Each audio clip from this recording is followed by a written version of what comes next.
हरे रामा हरे रामा। चरण पादुकाभ्यो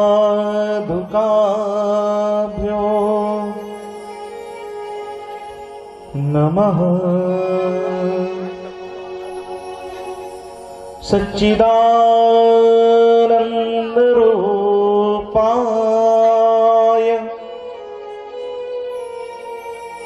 विश्वोत्पत्त्यादिः सुनारे देहनोमंत अनंत उदारे हमारी कहानी प्रभु को सुनारे। जीवन का वह भाव जगा प्रभु नाम की डोर हमें भी थमा दे। जीवन का वह भाव जगा प्रभु नाम की डोर हमें भी थमा दे। आप ही त्याग दिए महावीर, आप ही त्याग दिए महावीर, बचाएगा कौन हमें बतला दो। मेरे तो आप ही हो हनुमान, श्री श्याम कथा रस पान करा दो। मेरे तो आप ही हो हनुमान, श्री श्याम कथा रस पान करा दो। प्रेम शोली परम पवित्र श्रीमद् भागवत महापुराण की परात्पर पार ब्रह्म परमेश्वर अनंतानंत असीम अपार अगोचर करुणा वरुणालय कृपा सिंधु दया सिंधु दीन बंधु जगतपते जगदाधार जगदीश्वर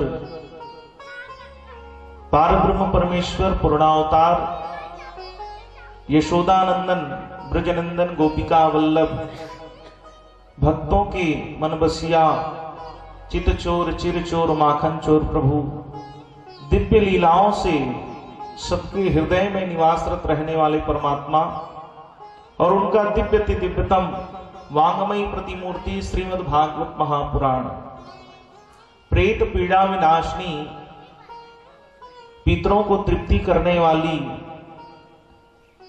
मोक्ष प्रदायिनी ऐसी दिव्य पावन कथा श्रीमद् भागवत महापुराण ठाकुर जी की विशेष कृपा से ऐसे दिव्य कथा का सुंदर सुअवसर मानव जीवन को नाना प्रकार के दुखों से मुक्त करने वाला मोक्ष प्रदायिनी भगवान की दिव्य कथा सहजता सुलभता सरलता से हम उसको श्रवण कर पा रहे हैं।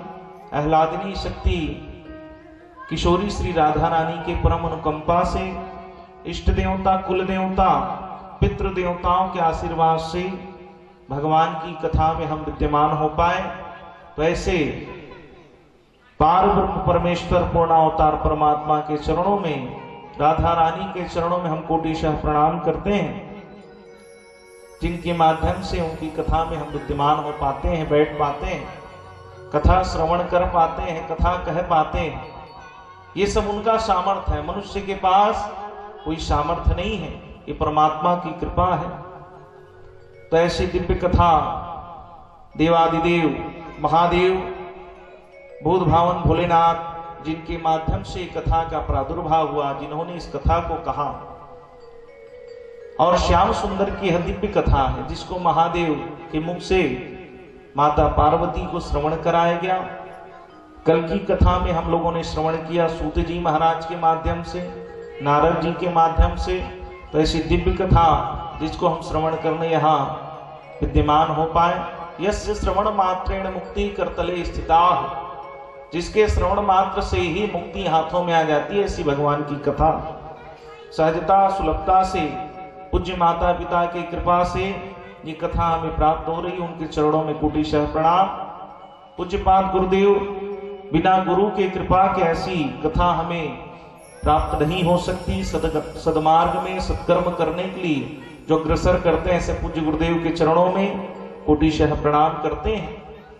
जिस जीवात्मा के निमित्त यह कथा हो रही है, सशरीर जो यहाँ नहीं है परंतु स्थूल रूप से नित्य प्रति कथा को जो श्रवण कर रहे हैं, भगवान करने हम विद्यमान हो पाए। जन्मांतरे भवेत पुण्यम तदम भागवतम लभे। जैसे व्यक्ति धन को एकत्रित करता है, कोई घर बनाता है, मकान बनाता है, दुकान बनाता है, एक एक अंश को जोड़कर, उसी प्रकार से जन्म जन्मांतर का जो संचय पुण्य एकत्रित होते होते होते होते जब वो एकत्रित पुण्य संचय हो जाता है, तभी वो भागवत की कथा में बैठ सकता है। कथा में बैठ सकता है, कथा कराने के लिए नहीं कहा गया, केवल बैठ सकता है। तो सोचिए आपका कितना पुण्य उदय हुआ होगा, तभी आप कथा को, भगवान की कथा, भगवान की कृपा से आप माध्यम बने, कितना पुण्य संचय हुआ होगा, तभी आप इस कथा को, भगवान की दिव्य कथा प्रवाहित हो पा रही है आपके माध्यम से। भाग्योदयन समर्जितेन, भागवत का अर्थ ही क्या है? जो भाग्य से प्राप्त होता है वही भागवत है। केवल भाग्य होने से नहीं, भाग्य परम सौभाग्य में बदल जाता है भागवत की कथा से। भाग अर्थ क्या है? बताया गया, भक्ति ज्ञान वैराग्य युक्त जो जीवन है वही भागवत है। तस्मात् विदुः भागवतम, ऐसी दिव्य भागवत की कथा जिसको श्रवण करने के लिए हम विद्यमान हो पाए।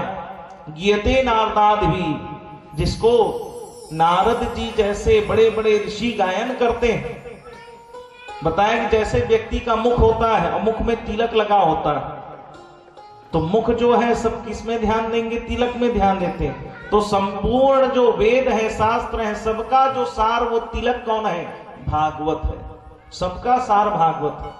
जितने उपनिषद है, जितने शास्त्र है, जितने श्रुति है, स्मृति है, वेद है, सबका पका हुआ फल भागवत है, जिस कथा को हम श्रवण करने बैठे हैं। तो इसका नियम भी है, श्रोता और वक्ता के लिए नियम है। कल की कथा हम लोगों ने श्रवण किया, 7 गांठ की बांस लगी थी, जिसमें प्रेत जो है धुनकारी प्रवेश किया। ये गया की कथा आई, कल गया की कथा हमने सुना। तो गया कौन है? गयासुर नाम का एक राक्षस था।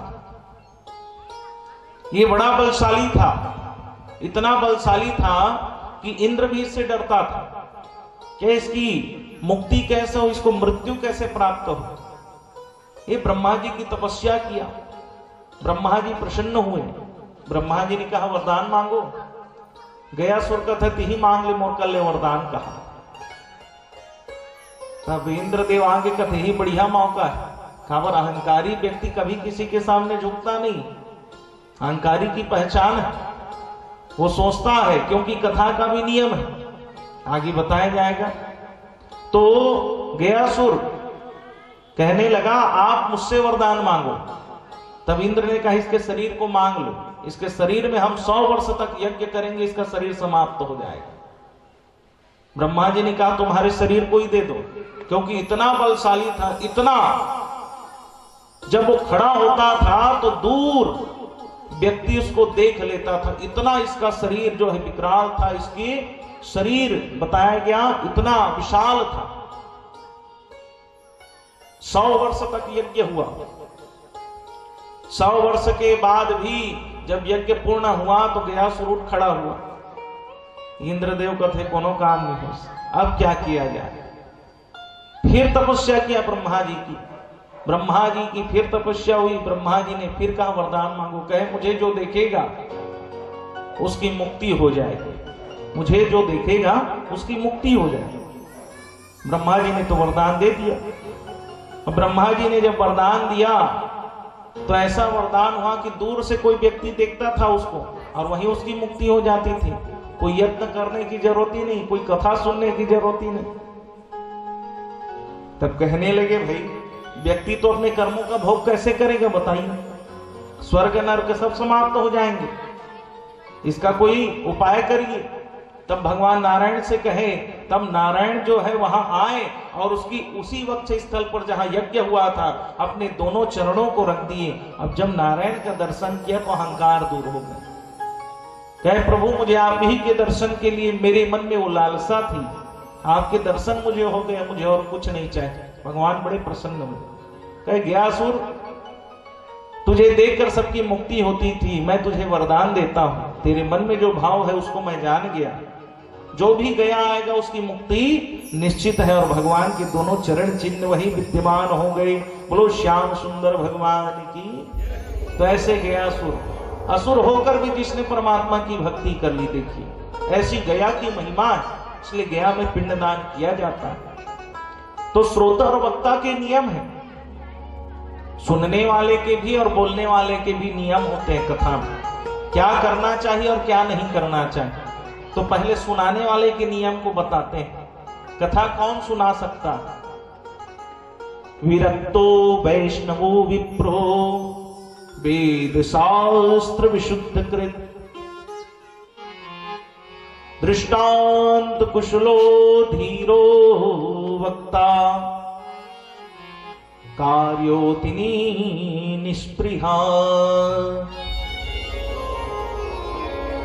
विरक्तो वैष्णवो विप्रो, ये कथा कितना सुंदर लागे बिहारी, कितना लागे प्यारा, कितना सुंदर लागे बिहारी, कितना लागे प्यारा। की पकड़े बाजे सुंदर आवाज़, की पकड़े बाजे सुंदर आवाज़, कितना सुंदर लागे बिहारी, कितना लागे प्यारा, कितना सुंदर लागे बिहारी, कितना लागे प्यारा।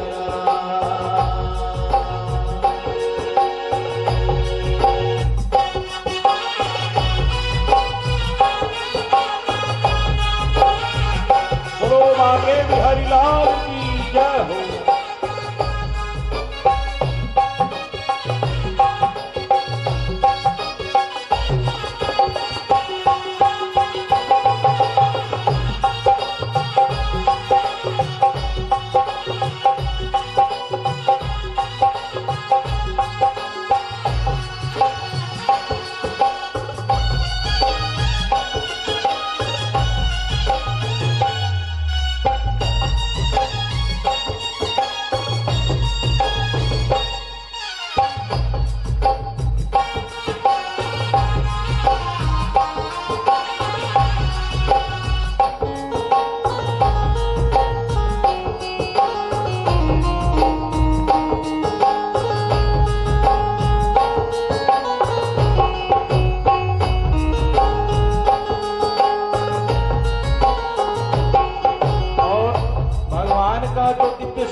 इसको बताया गया कैसे है भगवान, स्वरूप कैसा है, कैसे दिखते हैं।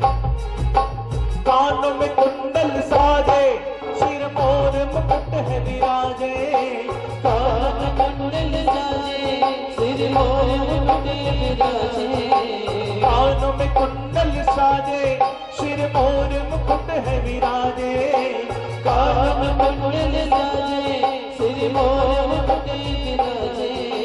सखियां पगली होती जब होठों पे बंसी बाजे, सखियां पगली होती जब होठों पे बंसी बाजे, सखियां पगली होती जब होठों पे बंसी बाजे, सखियां पगली होती जब होठों पे बंसी बाजे। अच्छा भगवान कैसे हैं? श्याम सुंदर है चंदा ये सांवरा, चंदा ये सांवरा। सांवरे सरकार कहा गया भगवान को, सांवले। लेकिन चंद्रमा भी जिसके स्वरूप को देखकर जो है लज्जित हो जाए वो भगवान श्याम सुंदर है। चंदा ये सांवरा, चंदा ये सांवरा, तारे हैं ग्वाल बाला, तारे हैं ग्वाल बाला। कितना सुंदर लागे बिहारी, कितना लागे प्यारा, कितना सुंदर लागे बिहारी, कितना लागे प्यारा।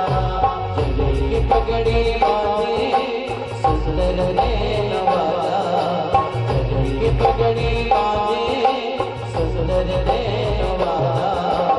कितना सुंदर, कितना सुंदर लागे बिहारी, कितना लागे प्यारा, कितना सुंदर लागे बिहारी, कितना लागे प्यारा।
भगवान का स्वरूप हमने दर्शन किया। अब भगवान दिखते कैसे हैं? स्वरूप का दर्शन कर रहे हैं, श्रृंगार का दर्शन हुआ। अब भगवान का जो दिव्य स्वरूप कैसा है? लड्डू घुंघराले बाल तेरे गोरे गोरे गाल, लड्डू घुंघराले बाल तेरे गोरे गाल, लड्डू घुंघराले बाल तेरे गोरे गोरे गाल, लड्डू घुंघराले बाल तेरे गोरे गोरे गाल, सुंदर श्याम सलोना तेरी टेढ़ी मेढ़ी चाल, सुंदर श्याम सलोना तेरी टेढ़ी चाल। अच्छा, भगवान श्याम सुंदर जो है ना, कभी सीधे नहीं चलते। अब भगवान की लीला सीधी, इसलिए भगवान को टेढ़ी टांग वाला कहा है कि नहीं? बताओ, राम जी सीधा खड़े हो और कृष्ण जी सीधा कभी खड़े नहीं हो। दोनों भी फोटो में देखो, एक पैर के ऊपर में दूसरा पैर। भगवान की जो लीला है टेढ़ी, और भगवान स्वयं टेढ़ी, इसलिए इनको टेढ़ी टांग वाला कहा।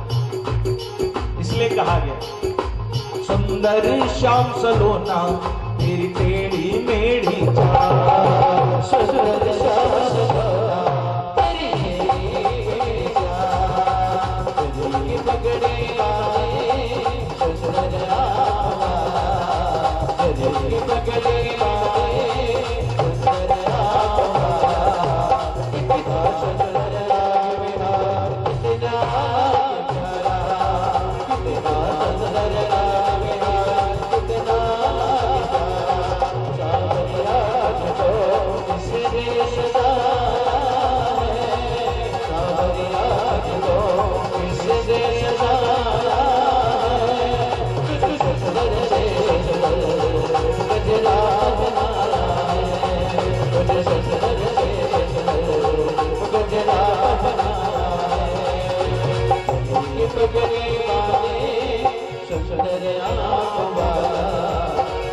की पगड़ी वाले सुंदर आँख वाला, कितना सुंदर लागे भाई,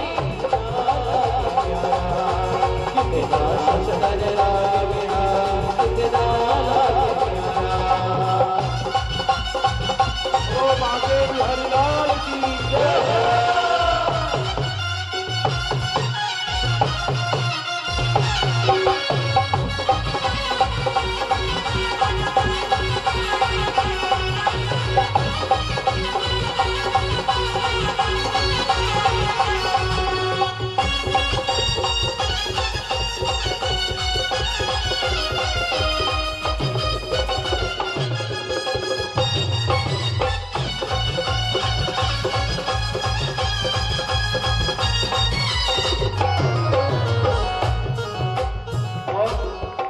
मुख में माखन मलता, तो बल घुटनों के चलता, मुख में माखन मलता, तो बल घुटनों के चलता, मुख में माखन मलता, तो बल घुटनों के चलता, मुख में माखन मलता, बल घुटनों के चलता।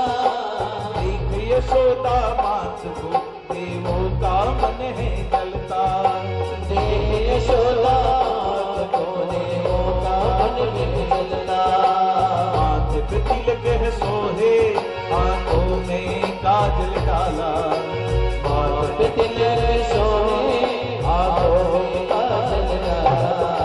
कितना सुंदर लागे बिहारी, कितना लागे प्यारा, कितना सुंदर लागे बिहारी, कितना लागे प्यारा। तेरी पगड़ी वाले सुंदर आँख वाला, कितना सुंदर लागे बिहारी, कितना लागे प्यारा, कितना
वासुदेवा डोंट वरी बोल रही राधे राधे कहो चकाचक सच रहो बोलो वृंदावन की हरिलाल की जय। इस प्रकार से तुरंत चले गए, देखे तो बगल में भोलेनाथ है, तुरंत वापिस हो। क्यों? यदि किसी के बारे में बोलना है तो व्यक्ति नहीं रहता तभी बोला जाता है। भाई काकरो बारे में कहना है, अमुक व्यक्ति ऐसे ही की के कोनो निंदा करना है तो व्यक्ति रही तभी कर ही का कोनो करते आहा, जब वो चल रही तब वो खर बारे में बोले जाते। हम नारद जी का थे, अभी बोलना ठीक नहीं है, कैसे बोलूं अभी शिव जी के बारे में। तुरंत आगे नारद जी, फिर दूसरे दिन गए, दूसरे दिन फिर विद्यमान थे, तीसरे दिन गए तब महादेव नहीं थे। तब कहे अभी अच्छा समय है। क्यों? वो व्यक्ति नहीं है, ऐसा ही होता है। सामने में हाओ भैया बहुत बड़ी है, बहुत बड़ी है कहा। अब जैसे कि दूसरा बैठी नहीं जाना था, नहीं कहा है। तो ऐसा संसार है, संसार को मेढक की भांति बताएगा। मेढक जानते हैं ना आप लोग, बरसात में सब देखते हैं। यदि कोई कहे संसार के व्यक्तियों को मैं खुश कर लूंगा तो कोई खुश नहीं कर सकता। कहे मेढक को तौल सकते लेकिन संसार के व्यक्ति को खुश नहीं कर सकते।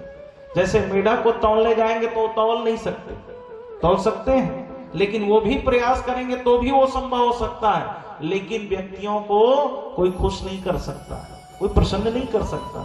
जैसे मेढक को तौलने जाएंगे, एक मेढक को रखेंगे तो दूसरा कूद जाएगी, दूसरा रखे तीसरा कूद जाएगी, तीसरा रखे पहला कूद जाएगी। कहने का आशा यही है, एक को खुश करोगे तो दूसरा रूठ जाता है, दूसरे को करोगे तीसरा रूठ जाता है। इसलिए संसार के व्यक्तियों को कोई खुश नहीं कर सकता। इसलिए कहा गया नश्वर को नहीं ईश्वर को खुश करना चाहिए व्यक्ति को। आज देखिए नारद जी समझ गए कि अब जाना है। नारद जी तुरंत पहुंचे, माते प्रणाम प्रणाम प्रणाम। अरे नारद कैसे आए हो? कहे माते आपके दर्शन के लिए आए। कथे पुत्र ऐसे तो तुम आते नहीं, कोई ना कोई कारण है। कथे माता मैं आपके पुत्र हूं, आपके दर्शन पर ही आया हूं। अच्छा अच्छा ले बैठो इसे कहा। जैसे नारद जी बैठे तो नारद जी ने प्रश्न किया, माता हम सभा में जब बैठे थे तो सब कहने लगे निस्वार्थ प्रेम, अनमोल प्रेम। तो सबसे ज्यादा अनमोल प्रेम, निस्वार्थ प्रेम महादेव के पास है। क्या किसी भक्त के लिए हो या किसी के लिए हो, सबके लिए महादेव अपना जो प्रेम है, समानता रूपी प्रेम सबको प्रदान करते हैं। आपसे बड़ा प्रेम करते हैं। कहे माता ने कहा कोई संशय है क्या? नारद जी ने कहा कोई संशय नहीं है, हमें तो पता ही है, लेकिन हम एक बात जानना चाहते हैं। महादेव मुंड मालाधारी, महादेव मुंड की माला पहने रहते हैं दिन भर, और मुंड के माला ऐसे छुअत रहते दिन भर। ते मुंड की माला काखर ये हम जानना चाहते हैं। कावर जे व्यक्ति निस्वार्थ प्रेम करते हैं वो व्यक्ति कोई बात नहीं छिपाए। आप तो जाना था वो कथे, माता कथे मैं नहीं जानो, कथे नहीं जानो होता आपसे तो प्रेम करते कह रही से, तो कैसे आप ये बात नहीं जानो? कथे हमें बताए ही नहीं है। तो मन में बात आ गई मां की। अच्छा दूसरा प्रश्न और, हमने सुना है महादेव को अमरनाथ कहते हैं। अमरनाथ अर्थात जो अमर है और जिनके पास अमर कथा है। तो क्या आपने अमर कथा सुना है? माता ने कहा हमने सुना ही नहीं। तब नारद जी कहते जेखर से ज्यादा प्रेम करते ना वही सुनाते कथा लगा। माता कहते अमर से प्रेम नहीं करिए, आप जानो कथा। ऐसे कही थी सब नारद जी चल दी। नारद जी कहते अब आगे सुलगा दे धीरे धीरे, अब वो बढ़ जाए। नारद जी चले गए और नारद जी जैसे गए अब माता क्रोध में आ गई। माता को क्रोध आने लगा, हमसे हर बात को छुपाए। अब इति महादेव जैसे प्रवेश करी, इस द्वार में खड़े हैं। देवी कहाँ? रोज आरती की थाली लेकर जाती थी माता, आज बिल्कुल नहीं गई। बहुत समय हो गए महादेव कथे अब आरती की थाली लेकर नहीं आते, मुहिल जाने लगी। कतिक बेले खड़े रहे। महादेव जैसे प्रवेश किए, माता को देखे, देवी तुम कैसे नहीं आई? ऐसे मुहल मोड़ दी। अब मुहल मोड़ी तहन समझ जाओ माता मन के स्वभाव, जान डर थे कोई ना कोई बात। हाँ, यदि बात नहीं कर रही तो समझ जाइए कुछ ना कुछ बात है, इसलिए बात नहीं हो रहा। महादेव को उससे क्या बात है देवी, आप क्यों नहीं आए? फिर मुंह लेती करती। कहे कौन आए थे? कुछ नहीं बोला थे। अच्छा, सबसे बड़ी बात यही है, माता मन बताए नहीं, अब किसी आदमी जाने? महादेव कहते मैं कैसे जान? अब माता कहते हैं महादेव को, आप तो देवादिदेव महादेव हैं, तीनों लोकों के स्वामी हैं, त्रिकालदर्शी आप ही देख लीजिए। और त्रिकालदर्शी की तब नेत्र मंद कर इस महादेव तो देखिए नारद, कहिए नारद की वजह से नारद आया था। माता ने कहा हाँ, तो कौन सी बात है, उस बात को तो बताओ। महादेव बड़े सरल हैं, सत्य है, महादेव सत्य है, शिव को सत्य ही कहा गया, जो सरल है। तो ऐसे महादेव ने जब पूछा देवी बता तो दो कौन सी बात है? कहे आप हमसे प्रेम नहीं करते। नारद ने कहा, महादेव ने पूछा क्या नारद ने कहा? माता ने कहा नहीं, ऐसी बात नहीं, आप हमसे प्रेम नहीं करते, आप ये मुंड की माला से बड़ा प्रेम करते हैं, इसलिए आप इसको नित्य प्रति धारण किए रहते हैं। देवी नहीं, ये मुंड की माला तो तुम्हारी है। माता ने पूछा क्या मैं इतनी बार जन्म ली हूं, इतनी बार मृत्यु को प्राप्त हुई हूं? महादेव ने कहा हां, तुम्हारा जन्म हुआ है और तुम्हारी मृत्यु हुई। अब माता कथे आपके मृत्यु नहीं हो है। महादेव कथे मैं तो आजन्माओं कथे, दिखर जन्मे नहीं, न मेरा जन्म है न मेरी मृत्यु है, इसलिए मुझे अमरनाथ कहा गया। तब माता हट करने लगी, हमको भी अमर कथा सुनना है। महादेव ने कहा ये कथा कोई सामान्य नहीं है, कथा में बैठना कोई सामान्य नहीं, कथा में बैठे बैठे प्रबादता थे। देखो कथा में दो व्यक्ति हमेशा आते, निद्रा देवी और नारद जी दोनों आते। हाँ, हर कथा में बैठ गए और निद्रा देवी आ गया था, सुनते अच्छा और नींद पड़ गया था। नहीं, हमको सुनना ही, हट करने लगी। हम माता का हट है, जिद करने लगी। और निद्रा देवी आ गई तो कथे हम कथा सुनत जबो और बिल्कुल जो है आपके साथ हाँ में हाँ कहकर उत्तर देंगे, ये श्रोता के नियम है। हाँ में हाँ माने हुकारू दे लाग, ऐसे हो इस महाराज हाँ ऐसे तो क्यों? यदि हाँ नहीं कहेंगे तो कहीं न कहीं निद्रा देवी परेशान करती है। सुकृत कर्मों के कारण निद्रा देवी आती है, जो कर्म बचे रहते हैं जिसके कारण हमारा मन नहीं लगता, कथा में नींद आ जाती है, ये कर्मों के कारण होता है। दूसरा है नारद जी, नारद जी जैसे श्राप लगे, दक्ष श्राप दे रीते एक जगह नहीं बैठ सकते। इसने कथा में कई प्रकार के व्यक्ति आते हैं, कथा पंडाल देखते वहां चल दी, फिर आज ही 5 मिनट में फिर देख के चल दी, फिर 5 मिनट में फिर देख के चल दी। बोला कथे नारद जी, कहा नारद जी एक जगह नहीं बैठ सके, देख देख के जाते थे, इसलिए नारद जी आ जाते। दूसरा है निद्रा देवी, निद्रा देवी भी आती है कथा में, ये दोनों को आना आवश्यक है। और जो दोनों को पार कर लेता है तभी वो व्यक्ति कथा को सुन सकता है। यहां बताया गया निद्रा देवी, भगवान ने कहा देवादिदेव महादेव ने, देवी तुम कथा को सुनने बैठोगी, एकाग्रता नहीं होगी तो निद्रा देवी तुम्हें परेशान करेगी। मां ने हट कर लिया, जिद कर लिया, हमको कथा सुनना ही, मन में प्रबलता है कि कथा सुनना है। महादेव ने कहा ठीक है, तुम कथा सुनना चाहती हो तो अमर कथा मैं तुमको सुनाता हूं। कैलाश की सबसे ऊंची शिखर पर महादेव गए और वहां एक शिला है, वहां जैसे पहुंचे और महादेव ने एक बार करतल ध्वनि की, ताली बजाई, जैसी हकमन बजाई ताली बजाएंगे, ऐसे जैसे ताली बजाए महादेव। उस समय त्रिशूल गया और चारों तरफ देखने लगा, कोई है क्या? जितने जीव थे, पशु पक्षी थे, सबको वहां से जाने को कहा। यहां तक नंदी भी वहां नहीं, नंदी को भी जाने के लिए कहे, नंदी भी चला गया। दूसरे बार में त्रिशूल भ्रमण किया, कोई छुपकर तो नहीं सुन रहा है। और तीसरे बार में जैसे ही भ्रमण किया, शीतल मंद सुगंध हवाएं चलने लगी, चारों तरफ भक्तिमय वातावरण हो गया। बोलो भागवत महापुराण की। ऐसी भगवान की कथा। और जैसे भगवान वहां विद्यमान हुए देवादिदेव महादेव, और जैसे महादेव आए हैं, कथा कहने के लिए जैसे बैठे, क्योंकि वैराग्य की मूर्ति है महादेव। महादेव के समान कोई कथाकार नहीं है और महादेव के समान कोई सुनने वाला श्रोता भी नहीं। ऐसे ही कथा भी कहते हैं और सुनते भी ऐसे महादेव। जैसे बैठे हैं, माता बैठी, कथा प्रारंभ हुई। महादेव ने कहा, देवी उत्तर देते रहना, सोना नहीं, निद्रा देवी परेशान करेगी। माता कहते, नहीं सो में, बिल्कुल सुनूं कहां। कथा प्रारंभ हुई। जैसे महादेव कहना प्रारंभ किए, माता का हाथ हाओ हाओ हाओ कहा, हाँ हाँ की उत्तर देते।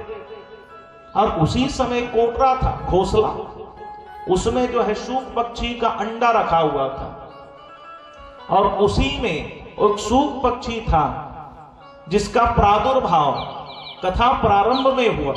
जैसे कथा प्रारंभ हुई वैसे ही वो सूक पक्षी निकला। और सूक माने तोता, और तोता जानते हैं जिस शब्द को ज्यादा सुनता है उसको दोहराना प्रारंभ करता है कि नहीं करता? बार बार उसके समक्ष उस शब्द को बोलेंगे तो दोहराता है उसको। अब इतनी माता का कहा था, हाओ हाओ कहा, हाँ हाँ करके उत्तर दे रही। अब महादेव बतात नेत्र बंद हो गए महादेव, क्योंकि कथा में चले गए और कथा के आनंद में जैसे डूबे तो महादेव को पता नहीं चला कि देवी हाओ कहा नहीं कहा थी माता। वो तो ध्यान मग्न हो गए।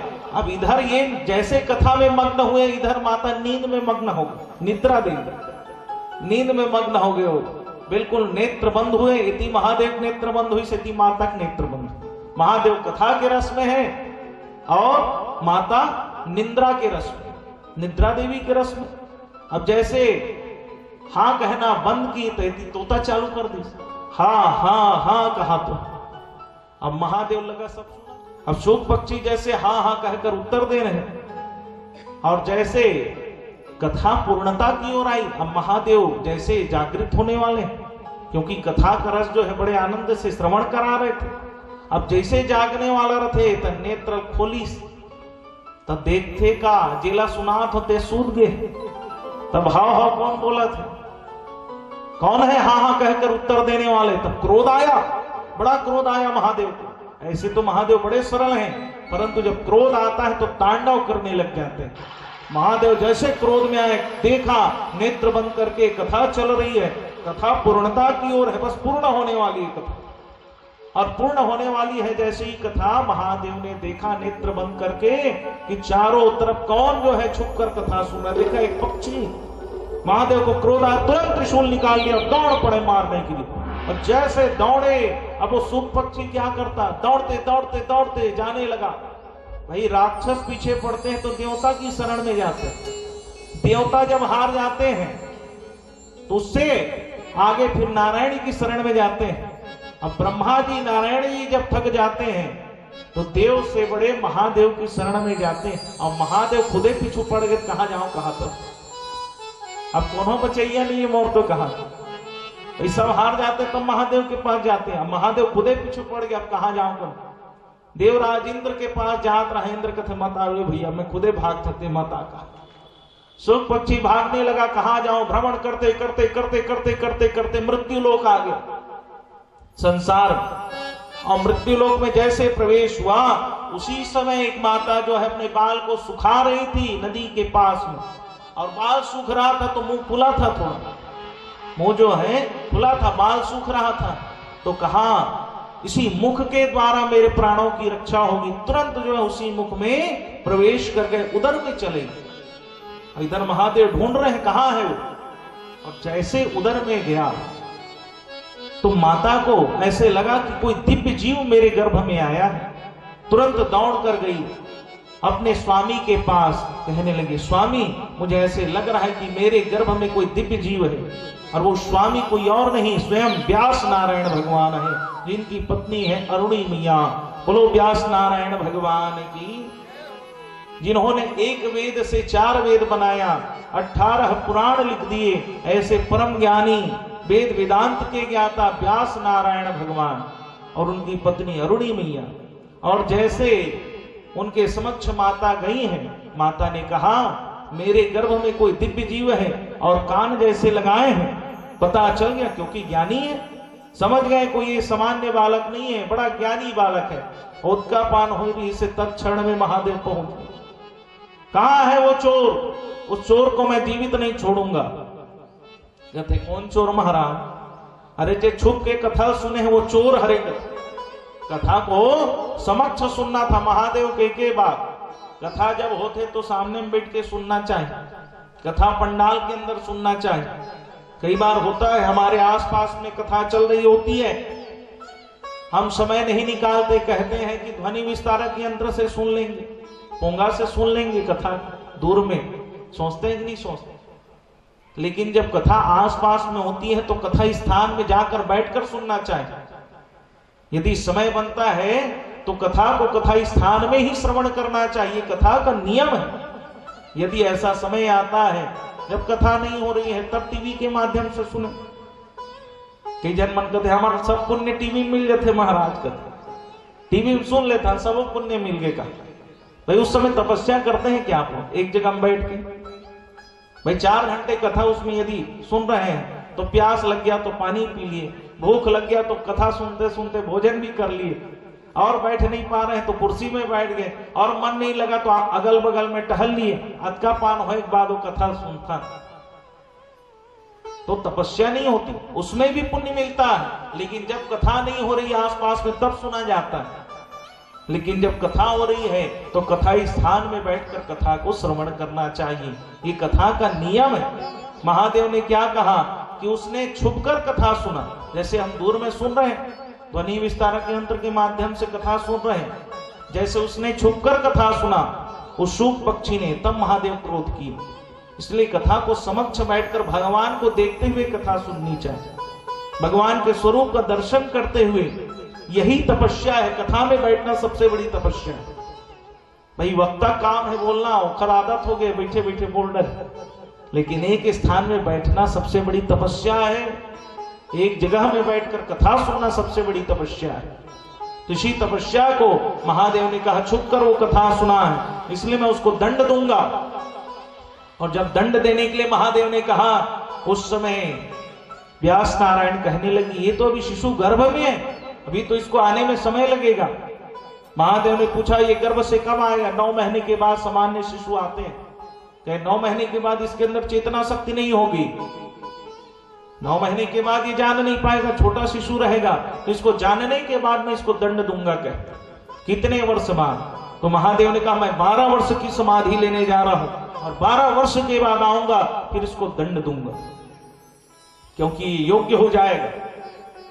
और जैसे ही कहकर जा रहे थे तो उधर में जो बालक है, जो शुक पक्षी, वो कहने लगे महादेव आप 12 वर्ष की समाधि कहते हैं, मैं 16 वर्ष की समाधि इसी उदर में रहूंगा और इसी उदर से 16 वर्ष की समाधि लेकर निकलूंगा। उसने भी संकल्प कर लिया। समय बदलने लगा, चलने लगा समय, और जैसे समय बदल रहा है 12 वर्ष जैसे पूर्णता की ओर आया, महादेव फिर त्रिशूल को उठाया और चल पड़े। और महादेव जैसे जा रहे थे तो नारद जी मिल गए। नारद जी को देखे, नारद जी ने प्रणाम किया, कहां जा रहे हैं महादेव? महादेव कथे सब जत कह तोरे से तिथो है, ते नहीं जाते ना, ये अमर कथा चालू होती। कहे महादेव कहां जा रहे हैं? मैं उस चोर को मारने जा रहा हूं। किस चोर को? जिसने छुपकर कथा सुना।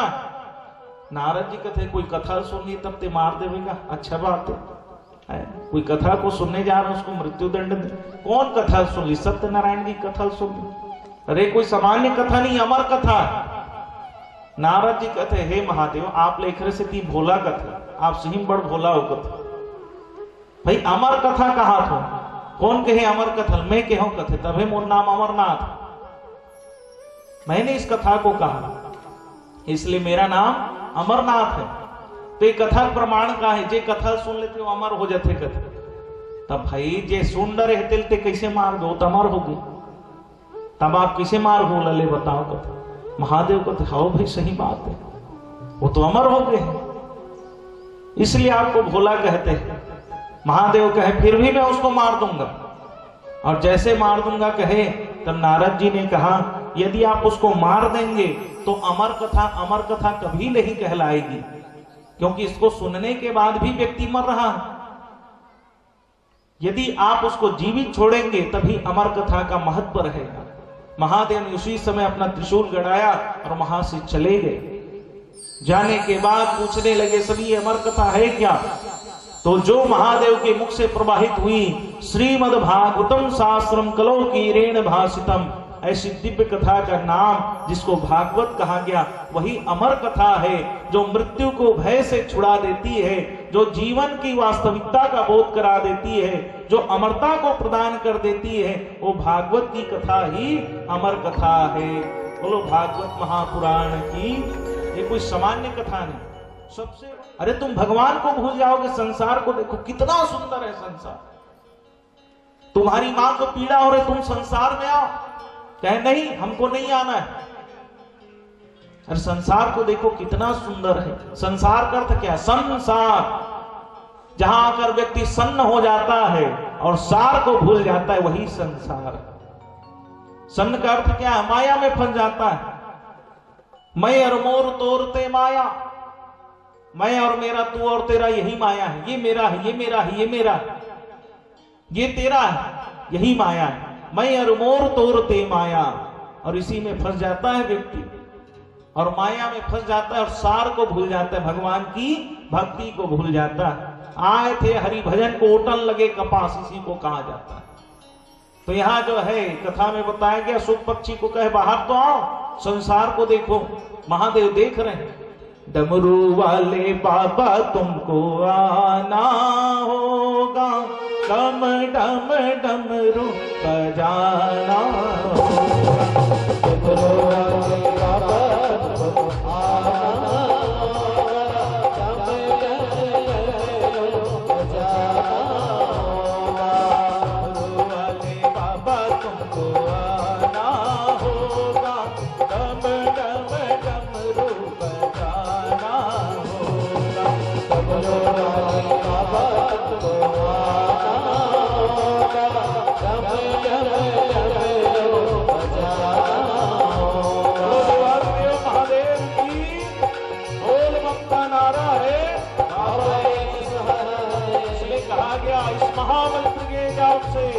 मिट जाते हैं सारे गम।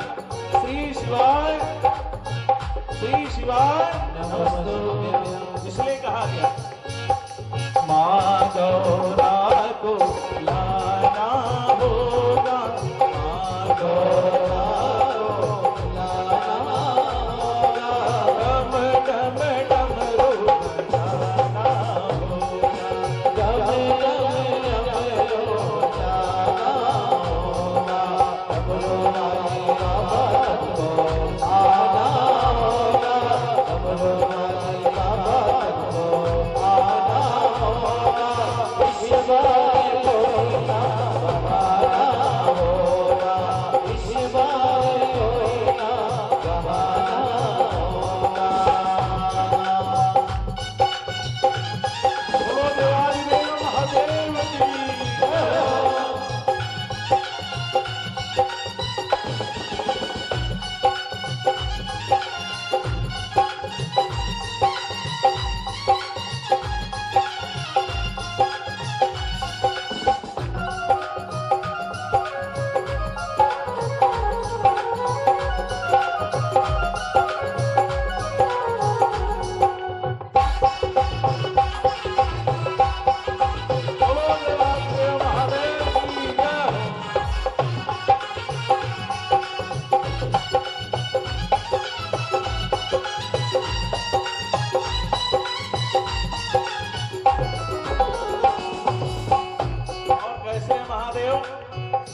डमरू बजाने वाले।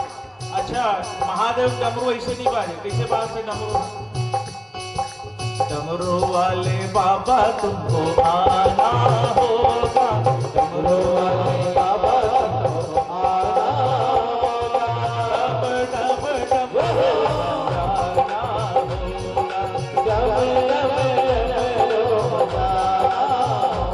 किसके साथ आएंगे महादेव? माँ गौरा के साथ। माँ गौरा को लाना होगा, गौरा को लाना होगा,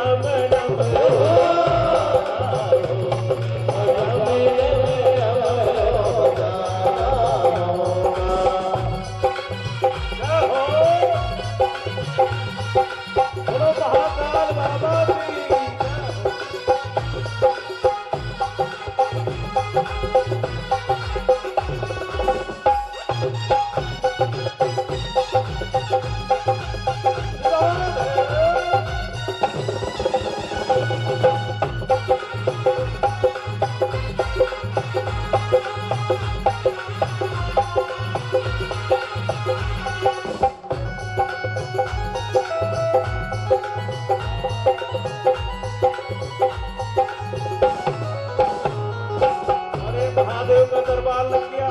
जब महादेव कथा को कह रहे अकाल मृत्यु वो मरे जो कर्म करे चंडाल का, काल भी उसका क्या करे जो भक्त हो महाकाल बाबा की। वाले बाबा तुमको आना,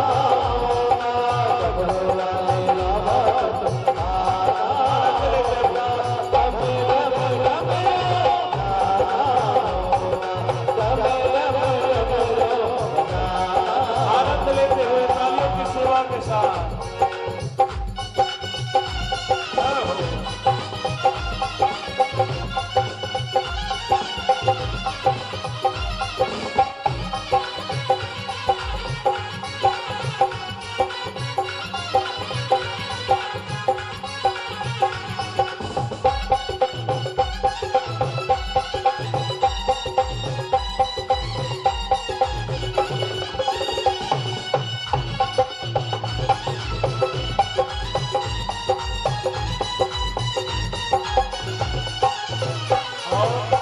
महादेव के द्वार में जाते हैं ना जल चढ़ाने। कौन कौन जाते हैं?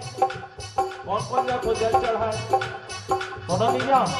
हाँ, बेल पत्र दूध बाबा आपको चढ़ाएंगे, बेल पत्र दूध बाबा आपको चढ़ाएंगे, बेल पत्र दूध बाबा आपको चढ़ाएंगे। केसरिया चंदन माथे तिलक लगाएंगे, केसरिया चंदन माथे तिलक लगाएंगे, केसरिया चंदन माथे तिलक लगाएंगे, केसरिया चंदन माथे तिलक लगाएंगे। और ये कौन सा धाम है? कौन सा जगह है? हरिद्वार। काली बताएंगे हरिद्वार। तो हरिद्वार में सब बैठे, तो हरिद्वार के भक्तों को कौन दर्शन देंगे? महादेव, क्योंकि कथा प्रारंभ हो रही। भक्तों को दर्श दिखाना होगा, भक्तों को दर्श दिखाना होगा, डम डम डमराना होगा, डम डम डमराना। अच्छा, महादेव डमरू क्यों बजाते हैं? डमरू का अर्थ क्या? देखिए, हम डमरू बजाते हैं, इसका अर्थ क्या? कुछ नहीं है। इसका अर्थ है नहीं। कहने का भाव मान सम्मान पद प्रतिष्ठा धन वैभव सब यही छूट जाएगा कुछ जाने वाला, इसलिए डमरू बजता है। डमरू वाले बाबा जय हो, डमरू वाले बाबा आना,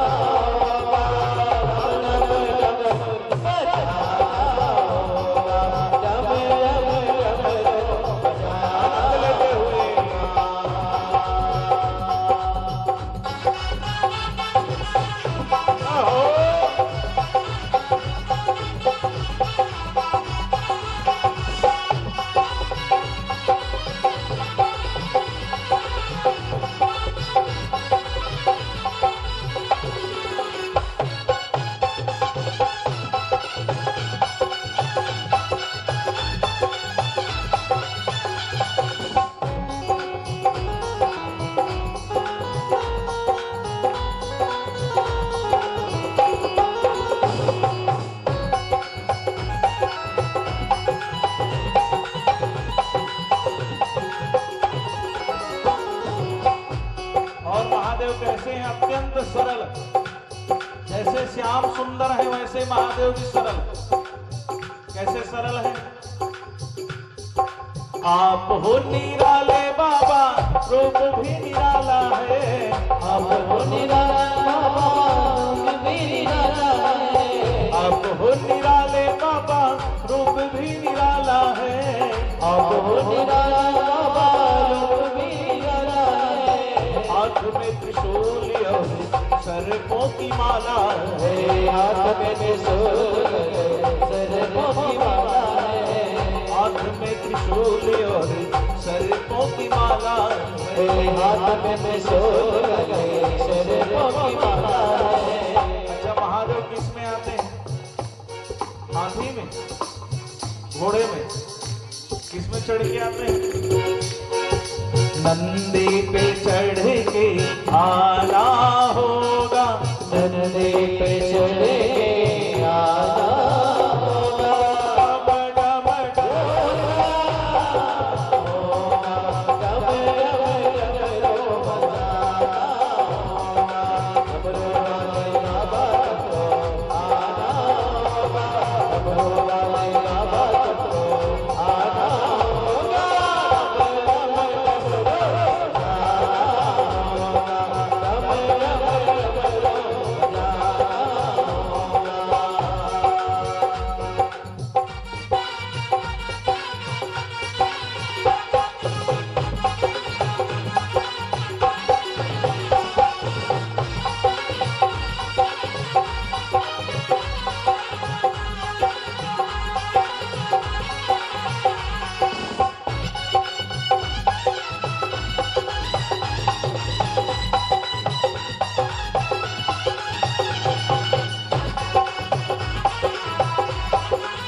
डम डम कहेंगे तब महादेव जल्दी कृपा करेंगे, है नहीं? क्योंकि महादेव आज उनकी कथा प्रारंभ हो रही है। डमरू वाले बाबा तुमको आना होगा, डमरू वाले बाबा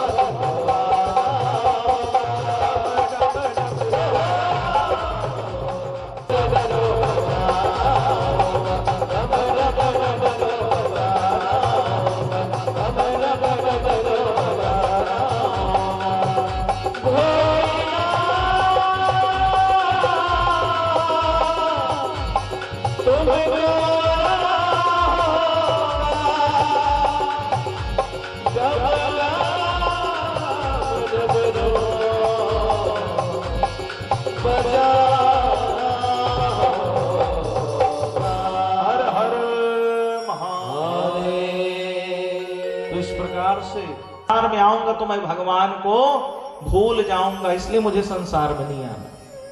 कह पुत्र मां को पीड़ा हो रही है, मां की पीड़ा के लिए तो तुमको आना पड़ेगा, ठीक है क्या? लेकिन नारायण से कहिए अपनी माया को रोके, माया जब रुकेगी तभी मैं आऊंगा। क्या माया बड़ी प्रबल है, माया को कोई नहीं रोक सकता, हर श्वास में माया।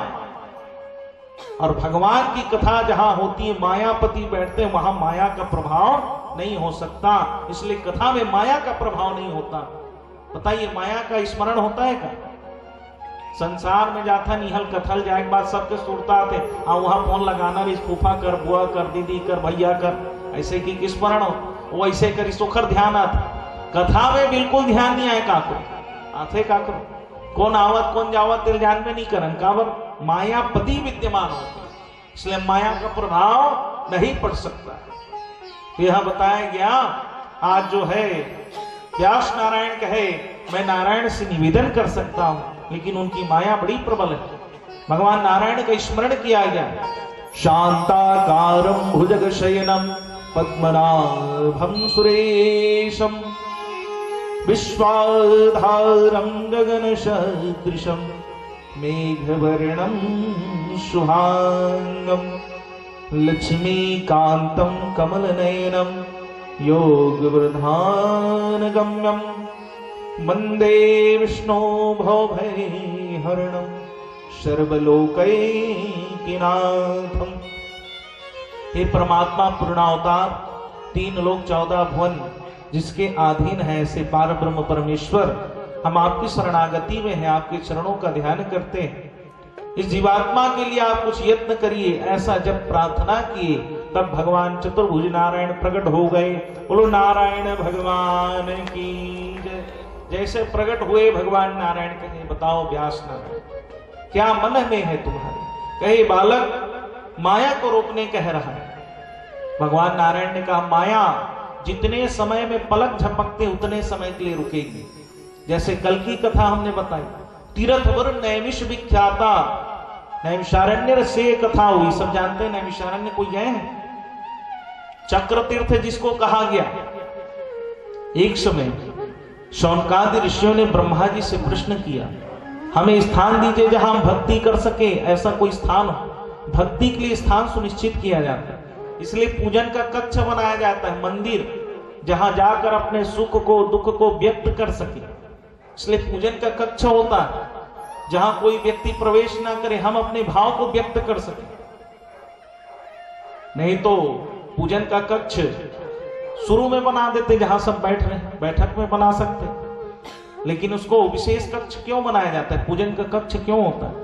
ताकि हम अपने भाव को जब व्यक्त करें तो दूसरा कोई व्यक्ति जो है हमारे भाव को न जाने, क्योंकि हम अपने भाव को जब दुख को सुख को व्यक्त करते हैं तो हमारी भावना परमात्मा तक पहुंचे, इसलिए कोई स्थान होना चाहिए, भक्ति में स्थान हो, ऐसा शौनकादि ऋषि कह रहे।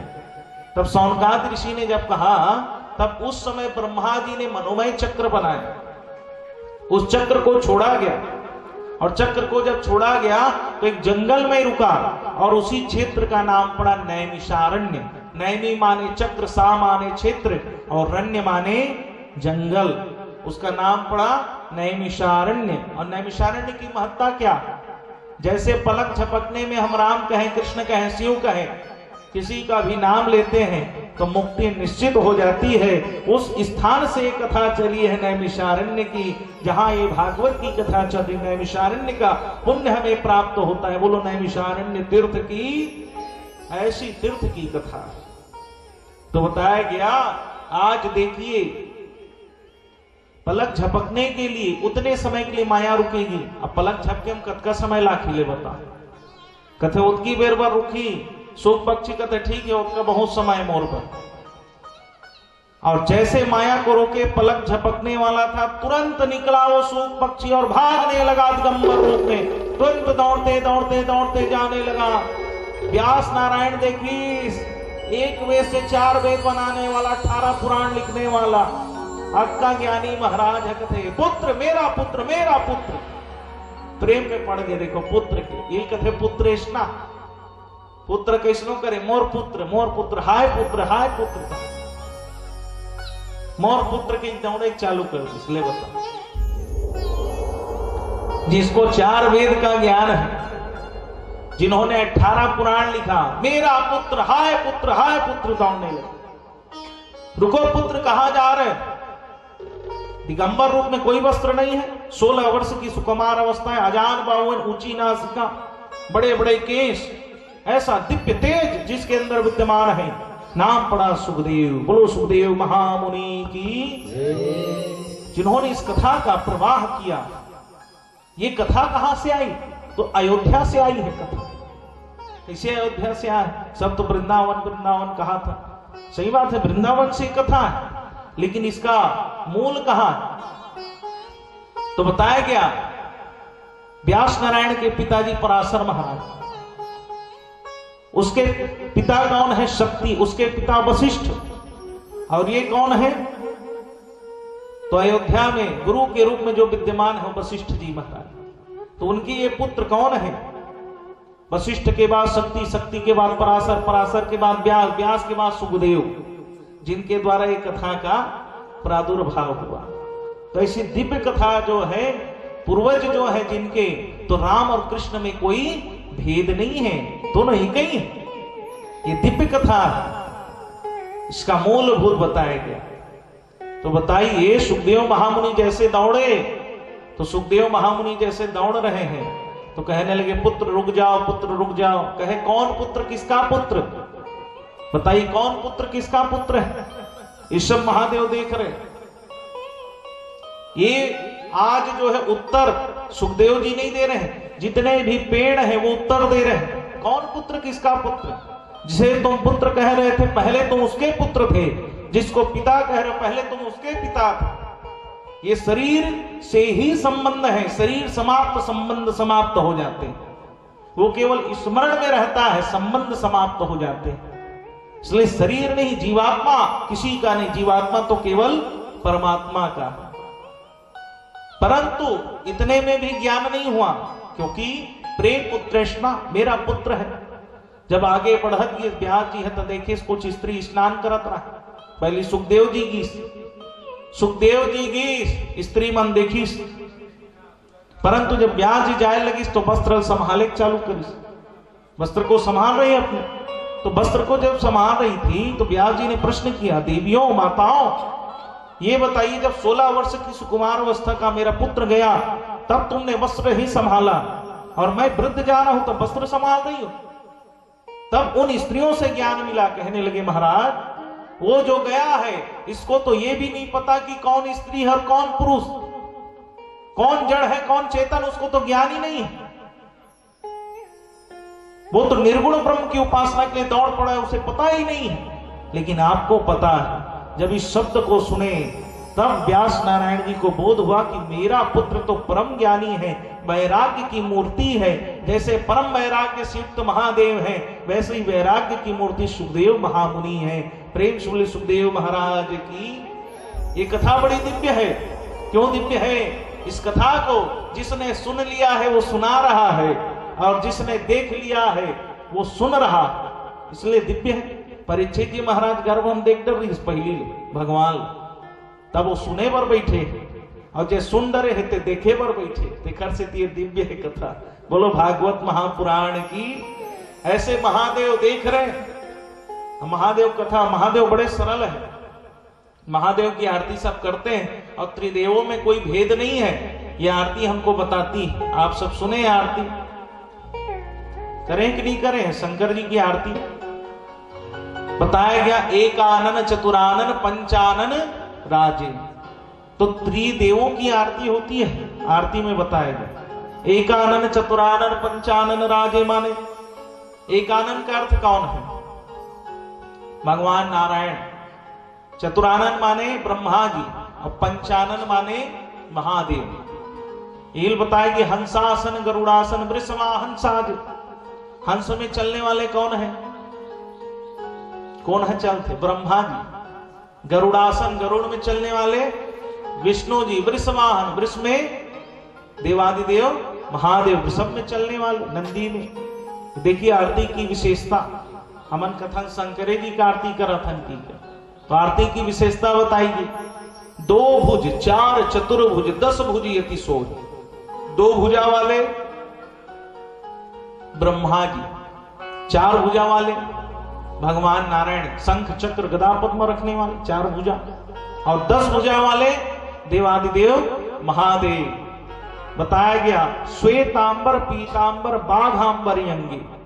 श्वेत पहनने वाले ब्रह्मा जी, पीतांबर पीला रंग किसको प्रिय है? भगवान नारायण को। इसलिए कहते हैं कि कृष्ण जन्म होगा तो पीला रंग वस्त्र पहन के आना है, कहते कि नहीं कहते? क्योंकि पीतांबर प्रिय, पीला रंग। और बाघांबर कौन पहनते हैं? महादेव। आगे बताया गया सनकादिक गरुड़ादिक भूतादिक संगे। सनकादिक, सनकादिक किससे प्रकट हुए? ब्रह्मा जी से। और गरुड़ में चलने वाले, गरुड़ किनके सेवक हैं? भगवान नारायण के। और भूतादिक, भूत प्रेत है महादेव के। तो ऐसे दिव्य जग करता जग भरता जग पालन करता। जग को रचने वाले ब्रह्मा जी, और जग का पालन करने वाले भगवान नारायण विष्णु जी, और जग के संहार करने वाले देवादिदेव महादेव। इसलिए कहा गया प्रणवाक्षर के मध्य ये तीनों एका। 3 की आरती होती है सदैव। आरती की महत्ता यही है। इसलिए कहा गया ब्रह्मा विष्णु सदा शिव। ब्रह्मा जी, विष्णु जी और शिव जी तीनों की आरती होती है। ये आरती कोई सामान्य नहीं है। जिस आरती को हम गाते हैं देवादिदेव महादेव की, ये त्रिदेवों की आरती होती है। बहुत सरल है। आप सुने हो कथा जब शंकर जी द्वार में चल दी चोर, सुने हो कथा? जब चोर है चल दी, चोर है कथे कुछ नहीं मिले चुराए पर, तब काला चुराव की सब जगह देख डरी, सब मंदिर में घूम रही, सब में ताला लगे। शंकर जी के मंदिर में कभी ताला नहीं लगे। रात के 12 बजे चल दी तब वो ताला नहीं लगे। अब तो बहुत लाइन लगाने लगते जल चढ़ाए पर, पहली नहीं लगे है नहीं। अब बहुत साफ सफाई हो जाते, पहले तो फूल हटैया कोनो नहीं रहा। तब इसने शंकर जी के मंदिर में देखिए कुछ ना कुछ मिल ही की के, और सब मंदिर में दुरिहल प्रणाम करने, और शंकर जी का नियम नहीं है। शंकर जी के जाग तीर में दूध दही गोड़ घी जगह चढ़ाना है चढ़ा डर का। जय भगवान जी कहते अब का करो कि त्रिशूल न बेचो की, त्रिशूल निकाला तो जंग लग गया। कहते ये होल नहीं बेचो, कोनो काम की नहीं। अब क्या किया जाए, शंकर जी के मंदिर में कुछ विशेष नहीं है, अब क्या करो? तब क्या करो कि देखिए तो ऊपर में लगे रहा घंटी यही बने बेचारी का, कम से कम 200-400 मिल ही करके। अब बोला निकाला था, अब बोला निकाले पर बहुत प्रयास करी, निकलबे नहीं करे, निकलबे नहीं करे। अब क्या करो कर, तब कोनो चीज नहीं है। अब खड़े हो गए कामे शंकर जी ऊपर, और शंकर जी ऊपर खड़े होकर वो लोग पकड़ ली घंटी लग, और घंटी पकड़ी और चारों तरफ डम डम डम डम डमरू बजे चालू हो गए, चारों तरफ भक्तिमय वातावरण हो गए। जय महादेव, जय शिव शंकर, जय शिव शंभु। चारों तरफ जो है देखे लगे कैसे हवा चला चारों तरफ। तो उसकी फिर महादेव प्रकट हो गए, पुत्र वरदान मांगो, वरदान मांगो, वरदान मांगो। डर रहा आप तो नहीं बचा, महादेव त्रिशूल धर के खड़े का आप तो हो गए कल्याण मूर्ख।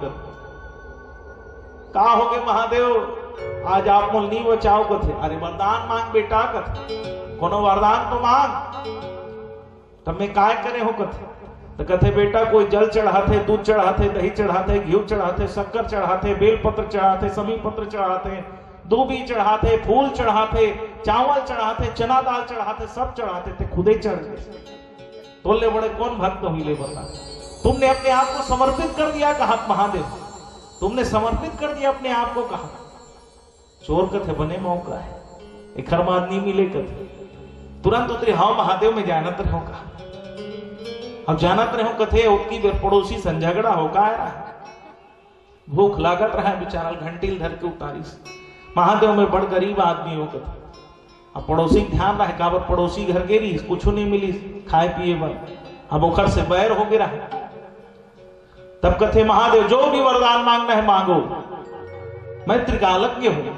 कथे महादेव एक घंटे जब भी बचा हूं तो जो मोर पड़ोसी घर के संपत्ति है वो 2 गुना मोला मिले, ऐसे बोलने वाला बैठ गए सरस्वती जी, ध्यान हो गया उल्टा। कथे महादेव जो मोल मिल ही उखले डबल मोर पड़ोसी मिल जाए, उल्टा हो गया। महादेव की तथास्तु की को चल रही, और महादेव जब की तभी तुरंत पहुंच गए अपन घर में। कहा सो ऐसे की अपन धर्म पत्नी लवा दे, का हो गए? कथे देख कायला हो कि घंटी देखा इसे, कथे कतका पाप कर ही है, काकरो घर ले सोना चांदी धन पैसा सब लाथे, और भगवान के मंदिर ले घंटी चुरा के ला, भगवान बचाए। अरे मैं चुरा नहीं लाऊं, भगवान दे कथे, मैं नहीं मानो कथे। अच्छा नहीं मानस तो देख अभी बाजार दिखाऊं, एक पूजा करके धूप दीप बढ़िया पूजा करीस, हे भगवान शंकर जी जादुई घंटी कानी घर में कर चावल सिरा के। वो समय थोड़ी चले इसने सब, अभी वाला जो देते थे थोड़ी रही से। कथे जादुई घंटी बढ़िया से चावल गिर जा, बासमती चावल 1 बोरी गिरी। 1 बोरी जब चावल गिरी तब यहाँ 1 बोरी, तब वरदान कैसे मांगे? मोले डबल पड़ोसी मिल जाएगी, तो यहाँ 1 बोरी तो 2 बोरी गिरत। अब 2 बोरी जब गिरी तो खुश हो गए, भगवान सहीम देते इसी की, सहीम देते भगवान ऐसे की छानी है टूट गए उखर। और कहा चाहिए कथे सब तो बढ़िया है, साग भाजी नहीं है कथे, पैसा नहीं रही बाजार नहीं करे। अब का किया जाए कथे, का खाना है? बढ़िया कुमड़ा साग हो जाए। कहा एक ठनिया गिरी तो नारायण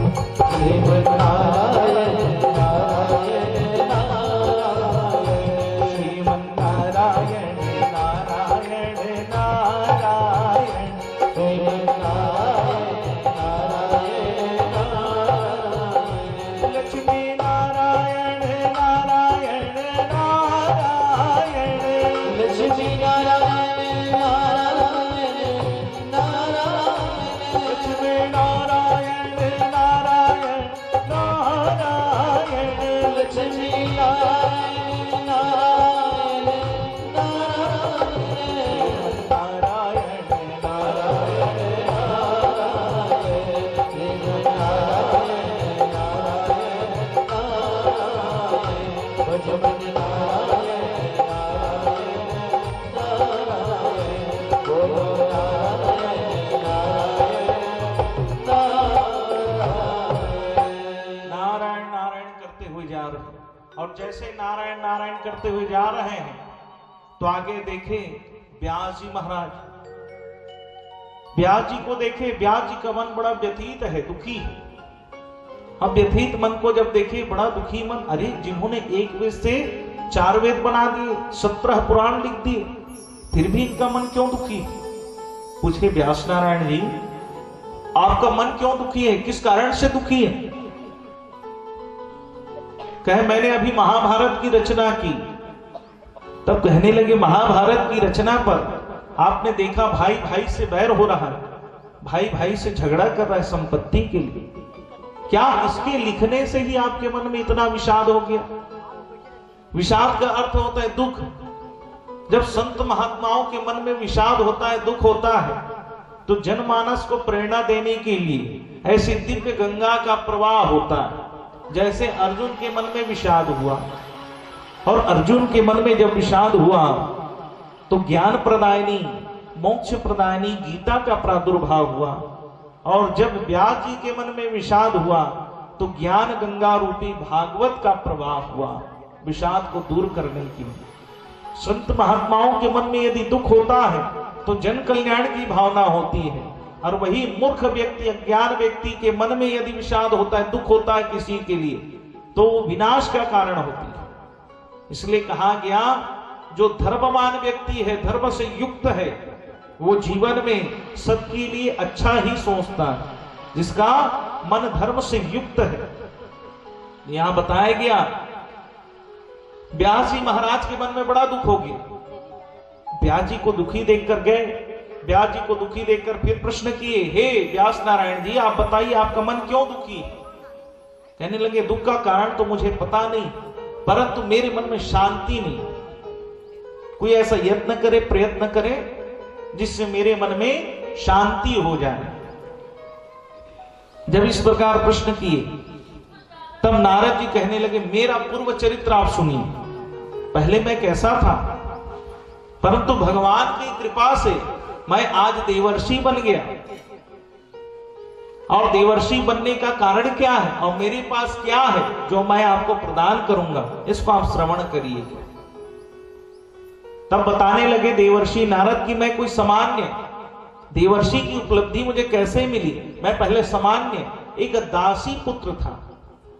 मेरी माता सबके घर में जाती, काम करती, और काम करने के बाद जो घर में जिसके घर काम करने जाती वहां किसी का भोजन बचा रहता, उसी भोजन को मैं ग्रहण करता था। मेरी ऐसी स्थिति देवर्षि नारद बता रहे हैं। जिस नारद को हर लोकों में जाने का आज्ञा प्राप्त है, ऐसे नारद जी बता रहे हर लोक में वो जा सकते हैं, जिनको कोई रोक टोक नहीं कर सकता, जो नित्य निरंतर नारायण के समक्ष रहते हैं, ऐसे देवर्षि नारद बता रहे हैं मैं दासी पुत्र था, मेरे पिता की मृत्यु हो गई थी, मेरी मां थी, और मेरी मां ने मुझे भरण पोषण किया।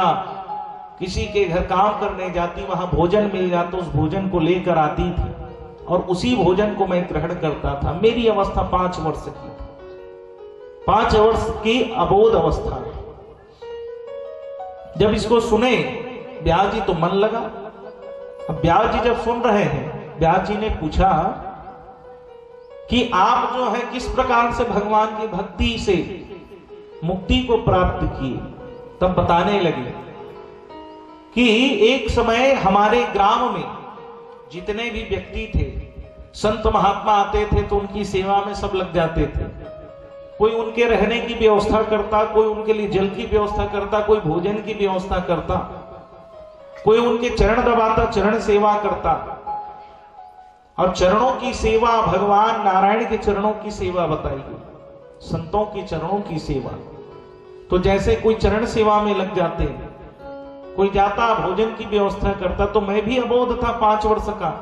सबने देखा, गांव के जितने व्यक्ति थे कहने लगे अरे ये भी बालक का उद्धार हो जाए, और इस बालक के उद्धार के लिए क्या किया जाए, तो इसको भी यहां संत महात्माओं के चरणों की सेवा में लगा दें। और संतों की चरणों की सेवा में लगा दे जब कहे, तो ये करेगा क्या? तो कहे संतों के पूजन के लिए फूल लाएगा क्या? नारद जी ने कहे मेरा सौभाग्य है। सबने कहा जब ये फूल लेकर आएगा तो घर जो भोजन बचेगा संत महात्माओं का, इसको भोजन के लिए दे देंगे। सब के सब सेवा में लग गए। 4 संत आए थे चातुर्मास के लिए, 4 महीने के। समय बीतने लगा और नित्य प्रति सब अपने अपने सेवा में लग जाते हैं। हम नारद जी का मन लगा। क्यों लगा मन? क्योंकि नित्य प्रति जिस चीज को हम श्रवण करते हैं, जिसकी ओर अग्रसर होते हैं, हमारा मन न चाहकर भी उसमें लग जाता है। नारद जी अबोध थे, फिर भी जब बार बार संतों के चरणों के दर्शन, संतों के माध्यम से कथा का श्रवण हुआ, तो उसका मन जो है भगवान में लग गया। रोज फूल लेकर जाते, रोज उनके चरणों की सेवा करते। अब संत महात्मा रोज भोजन करने के बाद भजन करते थे, कीर्तन, तो नारद जी भी कीर्तन करने लग जाते। नारद जी जब कीर्तन करने लग जाते तो सभी के सभी देख रहे थे। एक दिन क्या हुआ, जैसे संतों के जाने का समय आया, तो उसी समय अपने जूठे भोजन को नारद जी को देते। शास्त्र कहता है कभी भी किसी का जूठन नहीं खाना चाहिए। हाँ, किसी का जूठन नहीं खाना चाहिए। यदि पति का जूठन पत्नी खाती है तो उसको अमृत बताया गया, वो सर्वोत्तम है भाई। लेकिन पत्नी का पति को नहीं खाना चाहिए, वो विष के समान बताया गया। गुरु का जूठन शिष्य ग्रहण कर सकता है, भगवान का जूठन भक्त ग्रहण कर सकता है, लेकिन अन्यत्र किसी व्यक्ति का जूठन हमको ग्रहण नहीं करना चाहिए। भोजन की शुद्धता होनी चाहिए।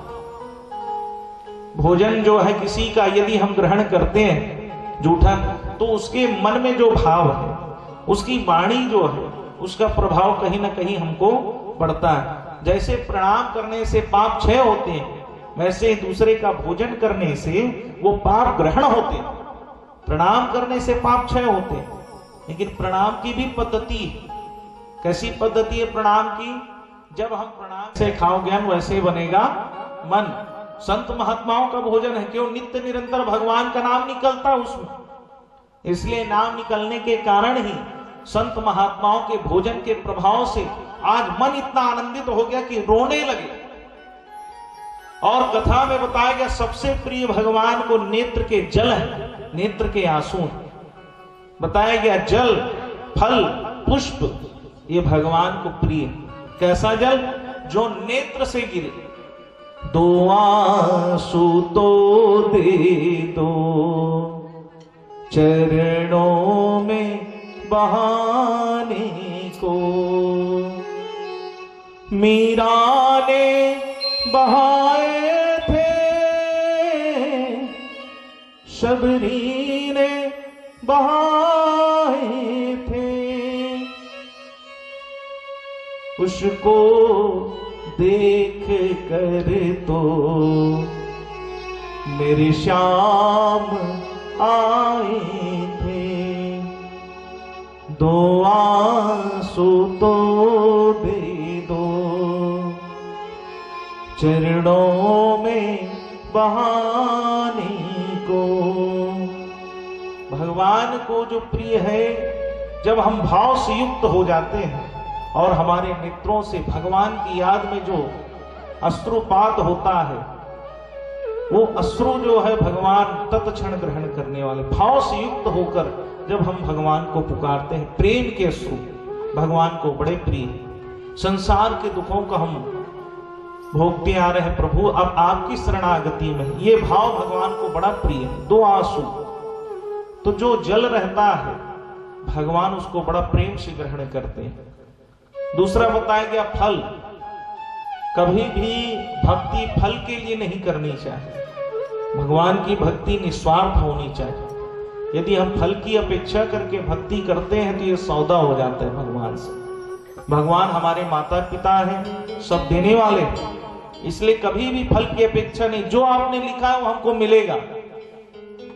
हम अपने कर्म को कर रहे हैं, कर्तव्य को कर रहे हैं, इस भावना से भगवान की भक्ति होनी चाहिए। तीसरा बताया गया पुष्प। पुष्प का अर्थ होता है सुमन। सुमन का अर्थ बताया गया सुंदर मन।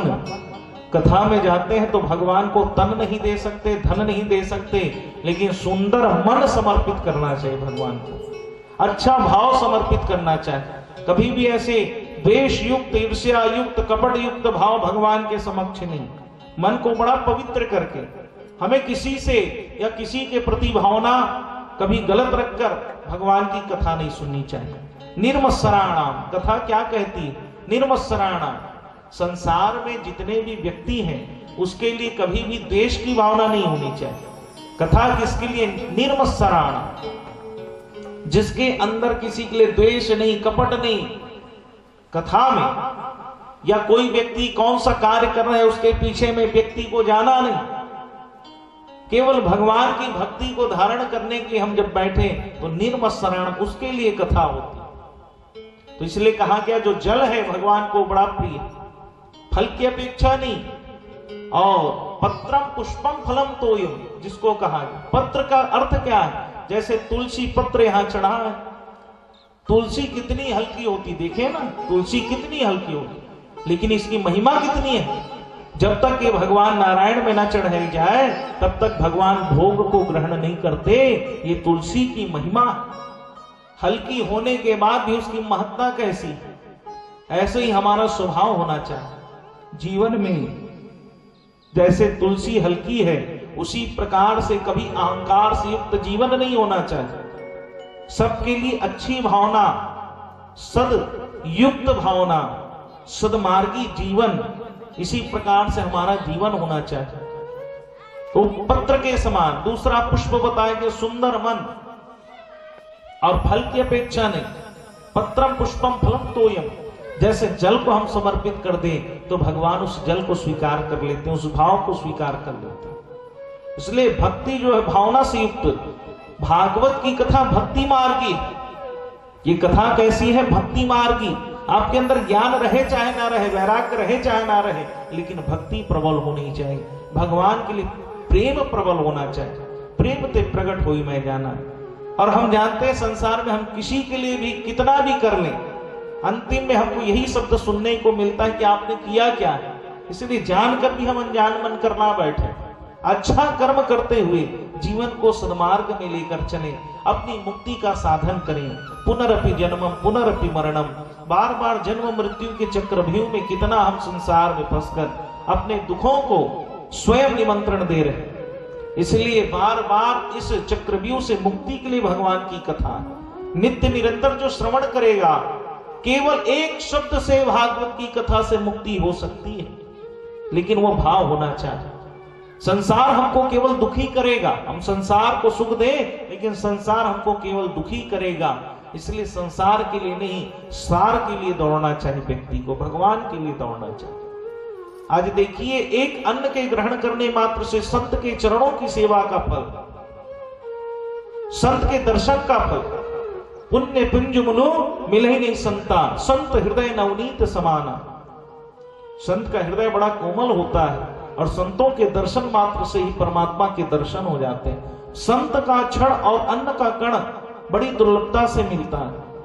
अन्न की कीमत वही समझ सकता है जो भूखा हो, जिसके पास भोजन नहीं है, वो अन्न की कीमत समझ सकता है। और संत की कीमत उससे पूछे जो भक्ति से जुड़ा हुआ है, जो भगवान की सेवा करता है, जो सत्संग से जुड़ा हुआ है, सत्कर्म कर रहा है, उसको संत की कीमत पूछे।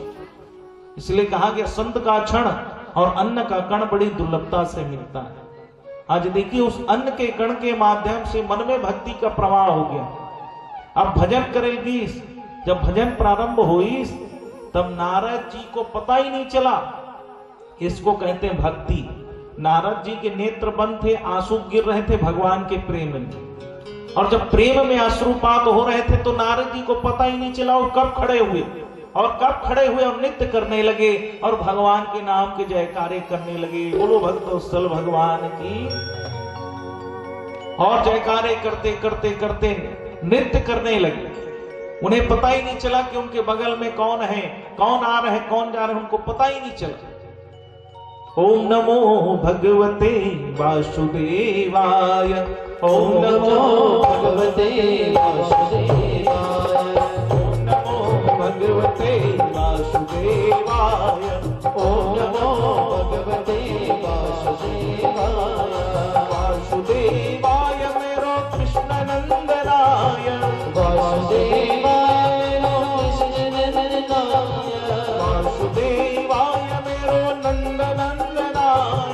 वासुदेवाय रोचननाय ओम नमो भगवते वासुदेवाय। ओम नमो भगवते वासुदेवाय। आप सब भी मिलकर इस 12 अक्षरी महामंत्र का जाप करेंगे। ओम नमो भगवते वासुदेवाय। ओम नमो भगवते वासुदेवाय। ओम नमो भगवते वासुदेवाय। मैं कुछ न कहीं, मैं कुछ न कहीं इसके सिवा। ओम नमो भगवते वासुदेवाय। ओम नमो भगवते वासुदेवाय।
राधे राधे श्याम से मिला दे। ओम नमो भगवते वासुदेवाय। डोंट वरी, बोल हरि राधे राधे कहो, सुख रहो। इस प्रकार से करना चाहिए। जिस समय वो अथक हो जाते हैं, असहाय हो जाते हैं, उस समय घृणा नहीं करना चाहिए।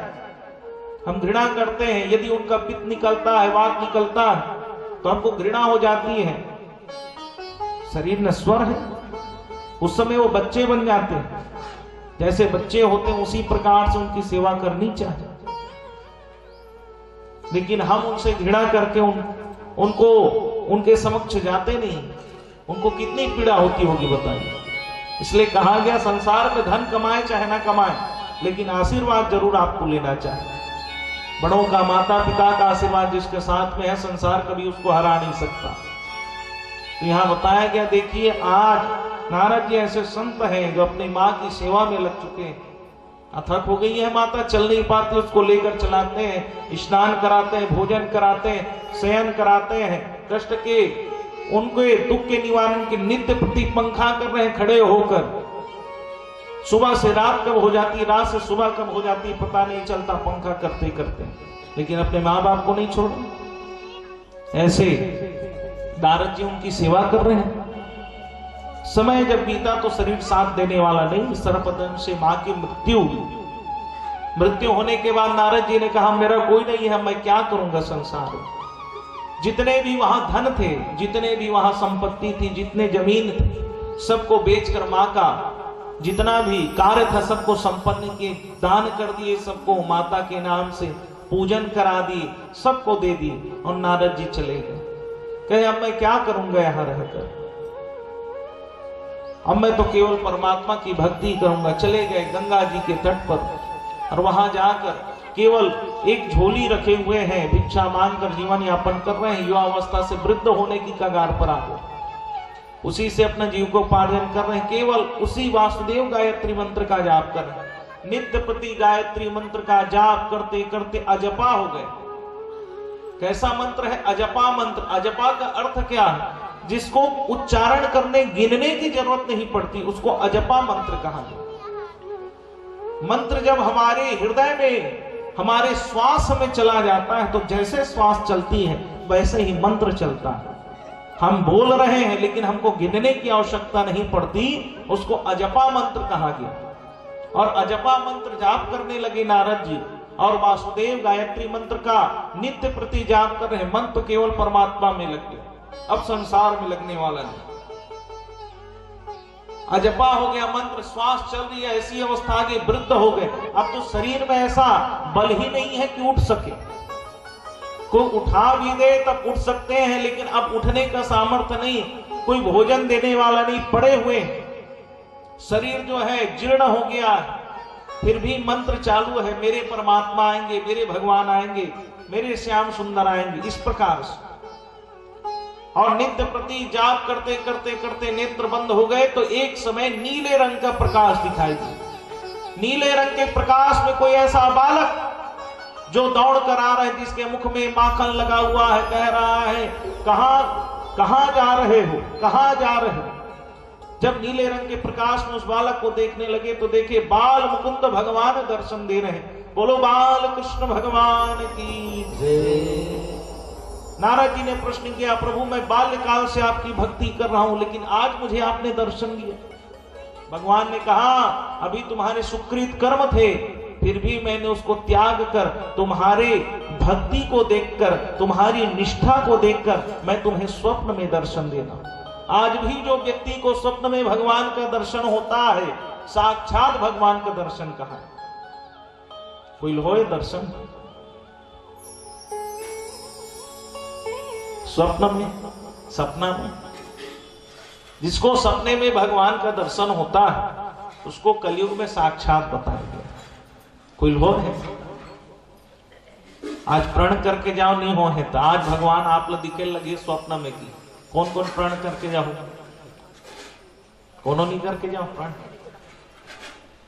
प्रण करके जाएंगे तभी तो भगवान आएंगे। क्योंकि नारद जी ने क्या किया? राम नाम के हीरे मोती मैं बिखराऊं गली गली, कृष्ण नाम के हीरे मोती मैं बिखराऊं गली गली। ले लो रे कोई राम प्यारा, शोर मचाओ गली गली। ले लो रे कोई राम प्यारा, शोर मचाओ गली गली। राम नाम के हीरे मोती मैं बिखराऊं गली गली। राम नाम के हीरे मोती मैं बिखराऊं गली गली। ले लो रे कोई राम प्यारा, शोर मचाओ गली गली। ले लो रे कोई राम प्यारा, शोर मचाओ गली गली।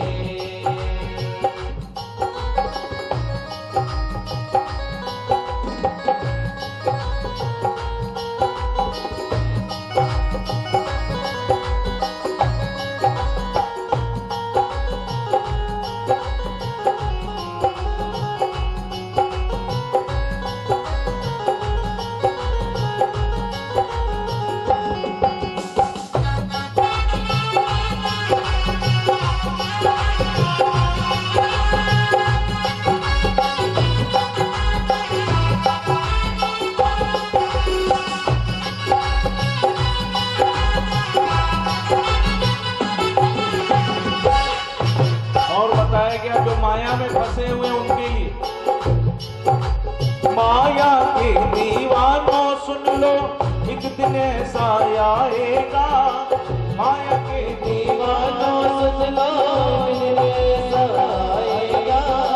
माया के दीवानों सुन लो, एक दिन ऐसा आएगा।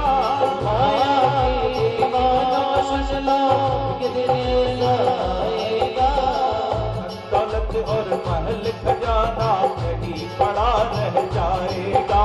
यही दौलत और महल खजाना यही पड़ा रह जाएगा। यही पड़ा रह जाएगा। यही पड़ा रह जाएगा।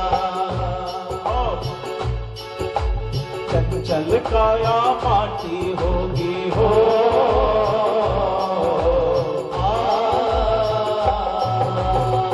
चंचल काया माटी होगी, चर्चा होगी गली गली। चर्चा होगी गली गली। ले रे मैया बकरा बचाओ गली गली। ले रे मैया बकरा बचाओ गली गली। बोलो ना बोलो ना बोलो ना राम राम। बोलो ना बोलो ना बोलो ना राम राम।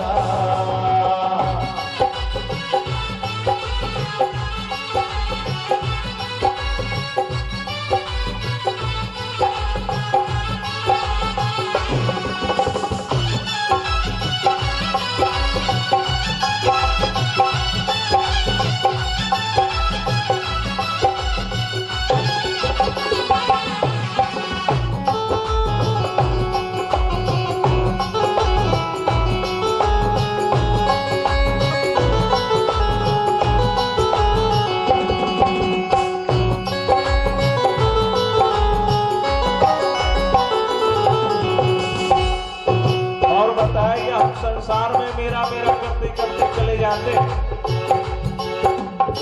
मेरा मुझ में कुछ नहीं, जो कुछ है सब तोर। तेरा तुझको सौंप दिया, क्या लागत है जो करता तू मेरा मेरी, यह तो तेरा मकान नहीं। जो करता तू मेरा मेरी, यह तो तेरा मकान नहीं। जो करता तू मेरा मेरी, यह तो तेरा मकान नहीं। जो करता तू मेरा मेरी, यह तो तेरा मकान नहीं। झूठे जग में फंसा हुआ है वो सच्चा इंसान नहीं।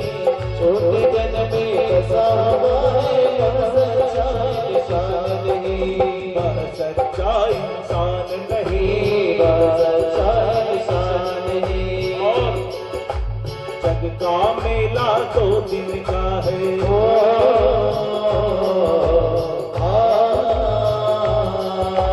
जग का मेला 2 दिन का है, अंत में होगी चला चली। और जग का मेला 2 दिन का है, अंत में होगी चला चली।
जो इस कथा में आते हैं, जिस मोती को प्राप्त करते हैं, उनके लिए जिन जिन ने यह मोती लूटा वह तो माला माल हुए। वह तो माला माल हुए। जिन जिन ने यह मोती लूटे वह तो माला माल हुए। यह मोती लूटे वह तो माला माल हुए। दौलत के बने पुजारी आखिर वह कंगाल हुए। दौलत के बने पुजारी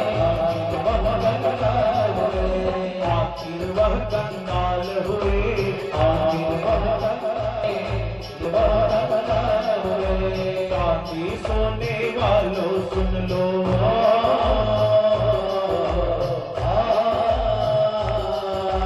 साथी सोने वालों सुन लो। बात सुनाओ खरी खरी। ले लो रे कोई राम का प्यारा बचाओ खरी खरी।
नारद जी को प्रस्तुत किए व्यास जी के समक्ष। जब मेरे पास दुख था तो आपके मन में भी जो विषाद है वो भी दुख आपका दूर हो जाएगा। कहे किस चीज के कारण आपका दुख दूर हुआ? कहे भागवत शास्त्र। भागवत शास्त्र कैसे आपको प्राप्त हुआ? तो नारद जी के मुख से जो प्रकट हुई, व्यास जी तक जो पहुंची है, ये भागवत कैसे प्राकट्य हुआ? व्यास जी ने प्रश्न किया तब कहने लगे, भगवान सच्चिदानंद जगदाधार जगदीश्वर परमपिता परमेश्वर परमात्मा के मुख से जब प्रकट हुआ 4 श्लोक की भागवत। कितने श्लोक की? 4 श्लोक की भागवत, जिसको चतुश्लोकी भागवत कहा गया। जब मुख से प्रकट हुआ तो ब्रह्मा जी तक पहुंचा। ब्रह्मा जी उसको हाथ में लिए। हाथ में लेने के बाद ब्रह्मा जी सोच रहे इसको किसको मैं प्रदान करूं। तब उसको प्रदान किए, किसको? नारद जी को। नारद जी के हाथों से कहां पहुंचा? व्यास जी तक। और व्यास जी के माध्यम से सुखदेव महाराज जी के मुख से ये प्रवाहित हुई है ये भागवत की दिव्य कथा। निगम कल्पतरोर गलितम मुख सुख मुखामृत द्रव्य संयुतम पिबत भागवतम रसमालयम मुहुरहो रसिका भुई भावुका। इसको कहा गया कल्प वृक्ष। ये पका हुआ फल है सबका, वेदों का, स्मृति का, पुराण का, ये सबका पका हुआ फल भागवत है। तो कथे सबके पके हुए फल है, तो फल के ज्यादा महत्व रथे का कथे? तो भाई फले के महत्व है। जड़ कोनो खाही कोनो नहीं खाए, तनल कोनो खाही कोनो नहीं खाए, पत्तल कोनो खाई कोनो नहीं खाए। भाई फले खाते आदमी है। और कैसा फल है? रस युक्त फल है, इसमें गुठली नहीं है। क्या सभी फल को देखते गुठली रहता है, जैसे आम में गुठली रहता है, लेकिन इसमें गुठली नहीं है। क्या है इसमें? रस ही रस है। कैसा रस? आनंद का रस है। तब कथे अत का आनंद के रस है। व्यास जी पूछते अत का रस युक्त है। तो जैसे फल ज्यादा पके फल है गिरते तो हमें दाग पड़ जाते। पके फल है कि कैसे जाने तिला बताओ। तैला कौन कहे? सुख। सुख माने सुखदेव, तोता। और तोता उसी फल को मुख लगाता है जो फल जो है मिठास से युक्त रहता है। अभी तो जब वो मुख लगाता है तो मिठास से युक्त हो जाता है। तो सुखदेव जी इस कथा को प्रवाहित किए, इसलिए इसमें आनंद ही का रस है। आनंद ही का रस इसमें प्रवाहित है जो बड़ा मिठास से युक्त है। भगवान की कथा तो कथे जब पके हुए फल है का ज्यादा पक जाते तो नीचे गिर जाते, और नीचे गिरते तो हमें दाग लग जाते। तो कथे गिरे नहीं, हाथों हाथ आहे भगवान के मुख से प्रकट हुई। प्रकट होने के बाद कहाँ आए हैं? नारद जी के समक्ष। ब्रह्मा जी से नारद जी कर हाथ में दी, उखर से व्यास जी कर पहुंचे, व्यास जी से सुखदेव महामुनि। तो ये जो हाथों हाथ आया इसमें कोई दाग नहीं है। ऐसी दिव्य कथा है जो रस से युक्त है। तो इस रस को पीने पर क्या होता है? कह ये रस को पीने पर तृप्ति नहीं होती है, तृप्त कर देती है। कह अतृप्त माने एक दिन सुनी था दूसरा दिन अवमन लग गए थे, सुनन का जी भागवत ले जाके की। तीसरा दिन सुनी, चौथा दिन सुनी, मने है तृप्त नहीं हो। 7 दिन के कथा सुने के बाद कोई जगह हुई तो चल दे वो सुने वर। ऐसी दिव्य कथा, तृप्त करने वाली रसों से युक्त कथा, वो भागवत की दिव्य कथा जिसको हम श्रवण करने यहाँ विद्यमान है। रस से युक्त हर प्रकार का रस, आनंद का रस है, माधुर्य का रस है, हास्य का रस है। जितने भी रस हैं वो सबका समावेश भागवत में है। सबका पका हुआ फल भागवत है। ऐसी दिव्य कथा भागवत रूपी कथा, भक्ति ज्ञान वैराग्य को प्रदान करने वाली भागवत की दिव्य कथा। तो सब पूछते कथा कौन की ही से? तो कथे व्यास जी 4 श्लोक से, 4 श्लोक के भागवत 18,000 श्लोक के बने। कितने श्लोक के? 18,000 श्लोक। अब व्यास जी सोचने लगे अब मेरी उम्र जो है वृद्ध हो चुका हूं, इस कथा को तो मैं नहीं कह सकता, क्योंकि इस कथा को मैं जब कहूंगा तो वृद्ध व्यक्ति बैठ नहीं सकता, तो कौन कहेगा इस कथा को? तो व्यास जी के मन में भाव आया, कथा तो मैंने लिख लिया, भागवत की कथा तो लिख ली, लेकिन इसको कहने वाला कौन है? भाई कौन इस कथा को कह सकता है? अब मन में यही बात आ रही है, कौन इस कथा को कहे, कौन इस कथा को कहे? तब जो है उसी समय व्यास जी महाराज के 2 शिष्य गए, तो दोनों शिष्यों को व्यास जी ने भागवत के श्लोक का अध्ययन कराया, 2 श्लोकों का। रंध्राड़ वेणुर्धर सुधिया पूरयन् गोप वृंदे वृंदारण्यं सुभद्रमणं प्राविशस्व गीत कीर्ति। इस प्रकार कहने लगे। वृंदाहित हुई है कथा, व्यास जी ने लिखा जरूर, लेकिन 16 ही वर्ष की अवस्था के सुखदेव महामुनि ने इस कथा को गायन किया और उनकी अवस्था 16 ही वर्ष रही। उन्होंने केवल एक ही भागवत किया, परीक्षित महाराज को ही श्रवण कराया, दूसरी बार नहीं कराया। ऐसे सुखदेव महामुनि गए। कहने का आशय क्या है, सुखदेव जी को पहले ज्ञान नहीं था क्या भागवत का? आपने सुना, पहले जब शिव जी ने कथा को कहा तो सुन लिए थे। कौन? सुखदेव जी सुन लिए थे, तब कावड़ जाती। कारण क्या है? कारण ये है कि वो बताना चाहते थे कि बिना गुरु परंपरा के भागवत का पठन नहीं किया जा सकता।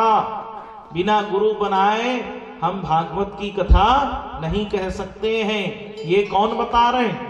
सुखदेव महामुनि हमको बता रहे हैं कि बिना गुरु बनाए इस कथा को हम गायन नहीं कर सकते, इसलिए गुरु का होना अति आवश्यक है।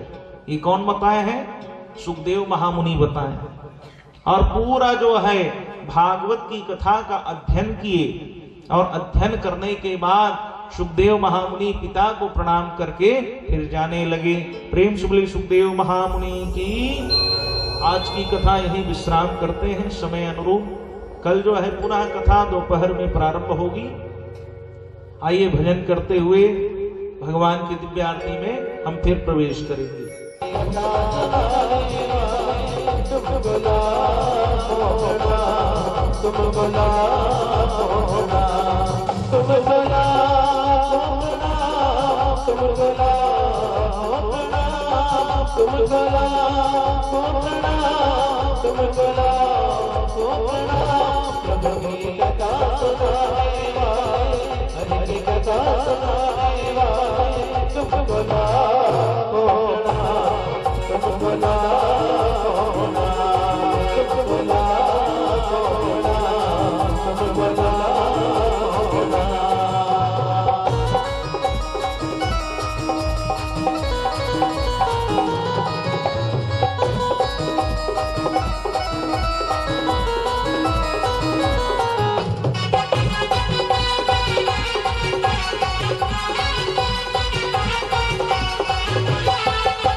तुम घट घट दरियाई हम वक्त आए तुम घट घट दरियाई हम वक्त आए प्रभु दर्श कराए भाई हरि दर्श कराए भाई तुमको लाओना तुमको लाओना तुमको लाओना तुमको लाओना